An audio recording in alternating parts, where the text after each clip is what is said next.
What's going on, everybody? Welcome back to another Transformers video review.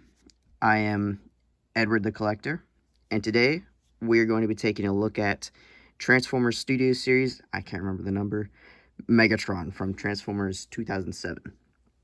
Now, here we have him. Okay, I'm just going to set that off to the side. We'll take a look at that in a second. Here we have him in his whatever mode. It's a Cybertronian jet spaceship thing, and I'm just going to get out of the way. A lot of people do not like this design.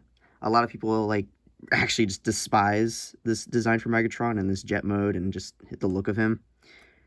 I don't. And I actually really like the design. I think it looks scary, menacing, and yeah, I do agree that it does just look like a bunch of scrap metal put together, because that's, one of the main complaints about the Bayverse is that a lot of the characters just look like nothing, really. They just look like bundles of metal, which I get for some of the characters, but a lot of the characters actually do have designs, even though they are kind of weird. They still have designs. So, but for this one, I can't agree. I can understand it, but I actually really like it. I think it's very cool looking. It's very menacing. In the movie, he was a powerhouse. It's just, I like him a lot. And that's not even like I watched the movie or well, I did watch the movie, obviously, but it's not like I grew up with the movie or anything. Like, that wasn't even my movie. I wasn't even around to see that, but I just like it a lot. So just getting out of the way, I do like this design, and I do like this jet mode, even though this whole figure actually is not accurate. The jet mode does not look very 2007. It's kind of big, so I'm gonna move the camera back a little bit just to get a little more room. But there are some things that are accurate, like the this part and like the nose cone and the wings. But the whole back doesn't look correct, and this wing isn't supposed to be there. Like, you could pull that down. Kind of looks weird, though. But he's not supposed to have, like, a tail fin, I don't think. So, that's kind of weird. But I think it looks pretty neat. It looks cool for, like, a evil spaceship or evil jet thing. The nose cone looks nice. The bottom, pretty clearly just a guy. It's, like, just a chest and thighs and some arms. So, And then this thing that fell off earlier, this is his accessory. It's the mace he uses, or like the flail that he uses in the movie. And so that can peg onto either side, because there's a hole and then pegs, but it doesn't stay on very well just because of how it is.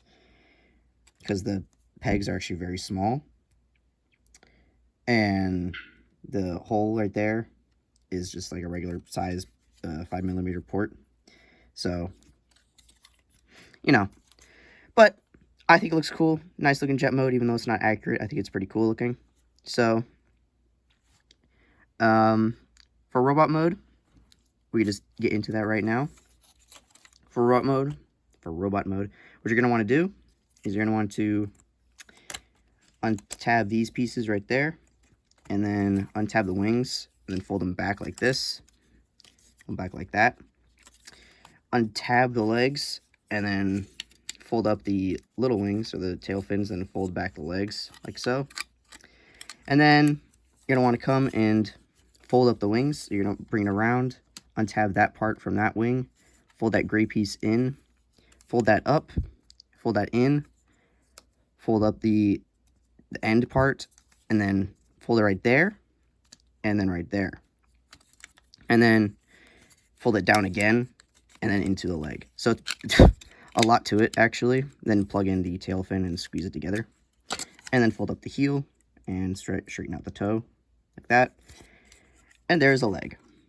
So, fairly complicated leg transformation, but I think it looks nice in the end. It's very just a lot of collapsing and folding, so, But I think it's neat.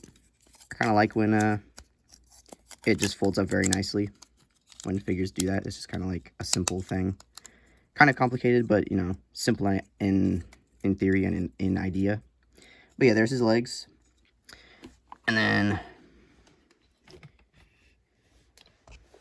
for the top, you come back here and fold down the back piece like that. Then fold up the nose cone, and then fold up the nose cone again. And then fold it again around. So it looks like that. And then come up here, flip up the head, bring around the arms, fold up the arms. So there's like this brown piece and then the gray piece, and it folds up and it connects, kind of like that. Same on the other side. Fold up and connect, like that. Fold down the hands, and then fold up the backpack, like so, and then it tabs together like that. And then this part right here, that little tab goes into this slot, but it doesn't really fit that well, so you just kind of let the head do whatever it wants, because it looks fine either way. And then, after all that, fairly simple, but fairly complicated at the same time. It's kind of just in between. There we have Studio Series Megatron. And he doesn't really like to stand that well, because his feet are kind of weird. But, there he is, 2007 Megatron in his robot mode. And honestly, I like it. I think it looks cool.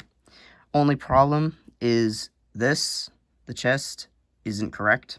And so what I mean by that is, his chest is actually just a silver, like fully silver gunmetal repaint of the Revenge of the Fallen figure, which I have right here. So we'll just do a quick comparison. We'll get into the comparisons fully. But here is that figure. And as you can see, there's the Revenge of the Fallen chest. And then here is the 2007 chest. And it is just the same. It is just repainted. And I do like this paint actually better than just the gray and bronze. But if you don't know, I don't think many people do, but except like true, like deep into the lore and deep into the designs and studious fans, these are supposed to be different. The 2007 design and Revenge of the Fallen design are fully different. The only really similar thing is the hands, because they both have like these weird claw things. But these are supposed to be fully, like, completely different chests, and as such, Upgrade Company, I think it was DX9 maybe, one of the classic Upgrade kit companies did a chest, and they also did a one of the guns, like the fusion cannon thing that he has, because he didn't come with it, which I think is a missed opportunity. I think the fusion cannon was one of the coolest parts of 2007 Megatron. The little gun thing that, you know, he slapped his hands together and it became long. That was cool. But there is a different chest for him. But I did just talk about it for like a minute or two. But in all honesty, I don't think it's that big of a deal. If you're really into that and really do think it's a big deal, then you can go ahead and get the upgrade kit. I personally think upgrade kits aren't very needed that often. Sometimes they make figures cooler, but they're not needed, and they're pretty expensive most of the time, so it's like, I'm kind of indifferent towards them. But here's the comparison. You can tell it's obviously very different. This guy is more just plastic instead of like paint. Like this guy's obviously very like painted. And I like that. I really like the silver on him. I really like the look of him. The head comparison. You can tell this one is they're obviously very different.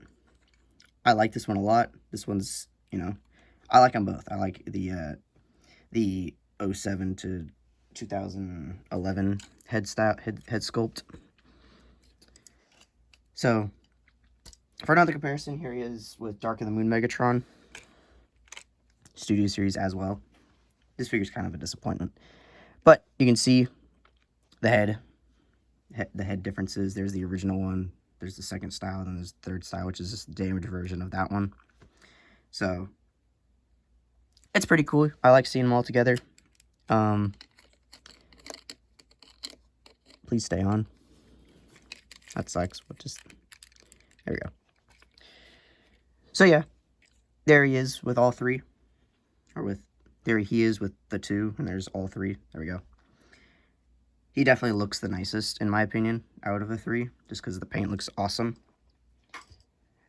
And in lore, that's like the strongest movie Megatron there is so far. I think the next Megatron is probably going to be the strongest, but this one was the strongest. Then he got super weak in the second movie and even just kept getting weaker. Actually, the Last Night Megatron might be the strongest, but whatever. This guy was really powerful, gave Optimus a run for his money.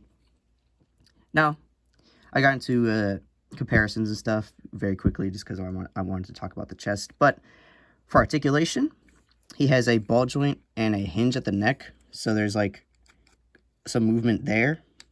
You can have him like his head up like that or forward more, like that. And then he can look up that far and look down that far, and you can get in some weird poses. It's a ball joint at the back of the head though, so it kind of looks weird when you get him into certain poses. So then he has a swivel and he has a shoulder joint, full 360 and up and down, a bicep swivel, and a hinge at the elbow. Nothing at the wrist except in and out, but that's for transformation. Nothing at the waist, but that's fine in my opinion. You know, waist swivels are great, but I don't think he really needs one.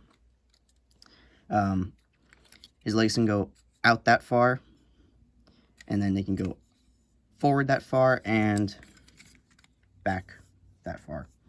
Then he has a bend at the knee, quite a bit of a bend because that is also a transformation joint because it folds up all the way. So quite a bit. Kind of looks weird just because it's very disconnected, but all good. He has a pretty far ankle tilt, which is nice, and then some toe and heel articulation. So quite a bit of stuff you can do. And then for the mace, you see that thing at the end. This is like a full tab, and so you just fold up the hand and then just shove it in there until it sits. And there is Megatron with his flail, and that looks really cool in my opinion. I really like that. I really like this figure. I think it's pretty expensive nowadays, but I got it for a pretty average deal in my opinion. And it's big too. It's pretty solid as well. Like nothing rattles, nothing like flops around. Like it's just solid. It's pretty imposing. It's big. It's a Voyager class figure, so that's why I'm like surprised it's pretty big. So for comparison, here is I have him right here. This guy is used for a few comparisons just because I have the shelf right here. But here is Leader Class Siege Galaxy Upgrade Optimus Prime. And he's about as tall. I think he's a little bit taller. Yeah, I guess a little bit taller. But he's pretty big. He's pretty imposing. He's pretty large for a Voyager class figure. So I like him a lot. He looks really cool. I do wish he came with the fusion cannon thing, but that's alright, I guess. So, also one more thing I do wish is, other than the chest doesn't really matter that much to me, it's just they use what they had. But, could use a different chest, I guess, you know, it's not that big of a deal to me. But, chest, I guess, fusion cannon definitely, and the, maybe some posable hands. I think this would have been cooler if it was at least rubber. It is a softer plastic, so there's like some bend to it. You can see that. There's some bend. But I wish it was kind of more rubbery, or there was some actually like hinges or something. But they probably would have bumped it up to a Leader class price. And you know what? They should have. You know what? That's my opinion. I feel like they should have kept this figure, but gave him some more detailing, more accessories, some opposable fingers, and then had him at the Leader class price point. I would have bought it. I feel like other people would have bought it as well. So it's like, I don't know. But for what it is, for what we got, I think it's pretty good. I actually really do like the figure, other than like the stuff I have said and stated. I think it looks cool. Again, it's big, it's nice. The jet mode is pretty cool. So, yeah, this has been my review of the Transformers Studio Series 2007 movie Megatron. Thank you so much for watching, and if you like the video, make sure to comment, like, subscribe, and I will see you all in the next one.